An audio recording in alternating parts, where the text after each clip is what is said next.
Oil has had a whirlwind couple of weeks with wild swings both on the upside and definitely on the downside. In fact, in May, the futures contract for West Texas Intermediate crude slipped into negative territory for the first time ever because of vanished demand and supply constraints. What does all of this mean for Canadian oil?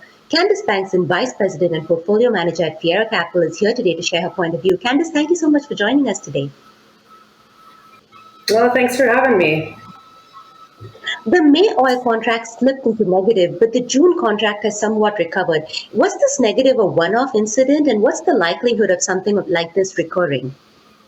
Number one, a oil price war, which has been compounded now by the COVID-induced demand destruction. So really, this has created a perfect storm for prices. And in fact, this was accentuated earlier this week from the technical standpoint of the expiry of that crude contract for May, which essentially saw traders manically trying to unload these positions because, of course, they didn't want to take ownership of the physical crude, given that there's an acute lack of storage availability across North America.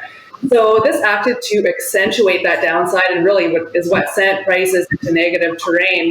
Prices have since come back, but at the same time, these near-term imbalances that we're seeing on the supply and the demand front suggest that a dislocation like that cannot be ruled out again when the June contract matures. But all of this happened with West Texas Intermediate. What does it mean for Canadian oil in the short term?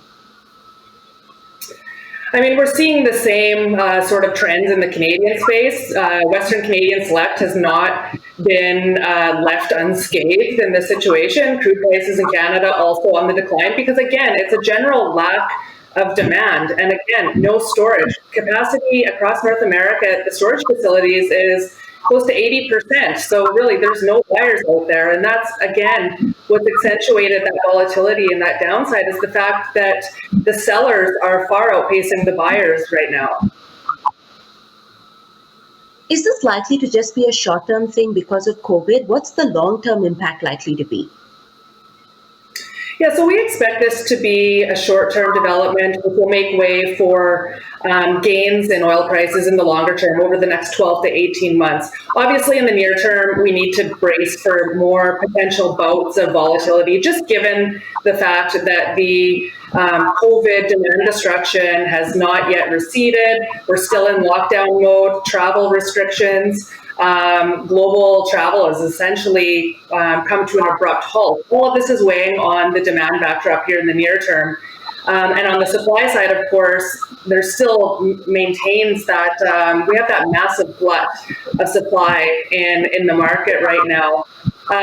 So short term, that means that we can't rule out further downside, further volatility. Longer term, though, we do expect prices to revert higher, given that, in a way, the low oil price environment is actually a solution to low oil prices, in that we're going to see some pretty sharp cutbacks in production in response, because, of course, at these levels, a lot of production is not economic. And we are going to see some shut-ins, whether it be in the U.S. shale space, which we've already seen, rig counts are on the decline. In the Canadian oil sands as well, they're ramping down on production. OPEC, of course, and their allies will begin their production cuts in May. So taken together, on the supply side, we expect that those swelling stockpiles to actually recede later this year. And at the same time, on the demand front, we should be restarting the global economy after the COVID crisis. And as that happens, the demand backdrop should improve. So taken together, that should help to rebalance the market and progressively see prices move higher. What does all of this mean for Canadian retail investors? How should they play this space right now? Could it possibly be a buying opportunity for Canadian retail investors in energy? I think it's a case of short-term volatility make way for a longer-term opportunity.